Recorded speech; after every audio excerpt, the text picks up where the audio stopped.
Hello, I've been riding the Husqvarna 701 Enduro and Supermoto, which underneath the new badges are KTMs. I'm not speaking figuratively, you can literally take the seat off with its Husqvarna badge on it and you'll find KTM LC4 written underneath on the airbox, as in the 690cc single LC4 engine used by the KTM Enduro R and 690 SMC R. But it's not just a branding change, Husqvarna says. The Huskies are supposed to be more user-friendly and less extreme than the Austrian counterparts. The 701 Enduro, more travel focused than the 690 Enduro. For example, the tank, which is also a polyamide subframe, is 1 litre bigger than the KTM's, meaning a 13 litre capacity. Words like user-friendly and travel weren't on my mind when I got on the 701 Enduro though. The first one we tried at the launch in Portugal. With a 910mm seat height, it's really tall, and at 5'9" I'm not. If I tried to get 2 feet on the ground, both were dangling. Kicking the side stand up was really awkward unless I did it before I got on. It felt like a proper enduro bike, which is good if you know what you're getting, I suppose, and you probably should. The clue's in the name. I'm not an off-road expert, but I'm usually comfortable, but I wasn't thinking user-friendly as we hit the trails either. What if we hit something really awkward and I needed to paddle through it? I wouldn't be able to.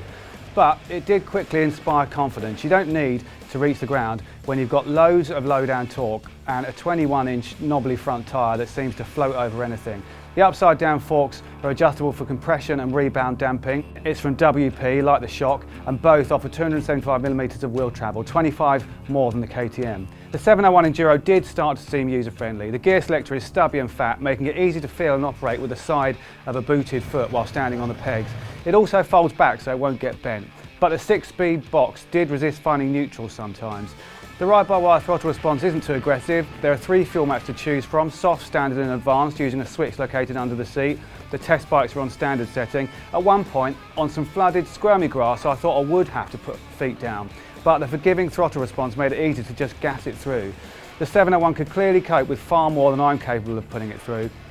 But it's also flattering to the average rider, letting Mr. Ordinary feel like he might have a bit of talent off-road. In that sense, it is user-friendly. It's a user-friendly street enduro bike with few true competitors except the KTM on which it's based. User-friendly for travel? Not sure about that. Accessories include a tall screen, and Husqvarna says luggage options will be available soon, but it's really vibey at motorway speed. The seat is a bit hard and narrow for distance, and the steering is twitchy under hard acceleration, something that's cured on the 701 Supermoto, probably because the steering head angle is slightly different at 45 degrees instead of 44. And the 19-inch knobbly Continental Twinduro front tyre has become a 17-inch Conti Attack SM. The Supermoto also differs in its suspension, with wheel travel reduced to 250mm at the front and 250 rear. It's got a 4-pot radial Brembo front caliper where the Enduro has a twin pot.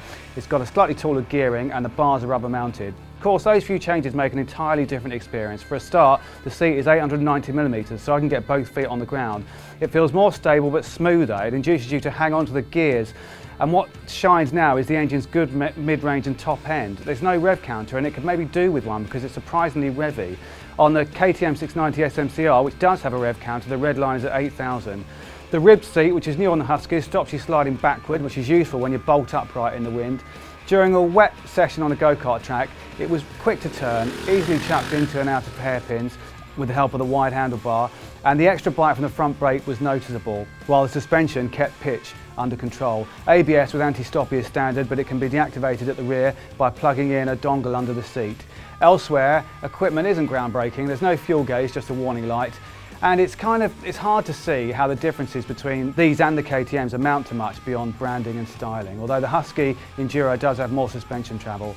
Peak power is the same at 67 horsepower, peak torque is 49 pounds-foot, but that's fine because the Husky's styling is pretty sharp and the badge is quite cool, and you don't have to pay any more for them, barely any more anyway. The 701 Enduro is £200 more than the KTM 690 Enduro at $7,999. The 701 Supermoto is £100 more than the 690 SMC, also at $7,999. Service intervals are 6,000 miles, and Husqvarna has 22 UK dealers selling them now.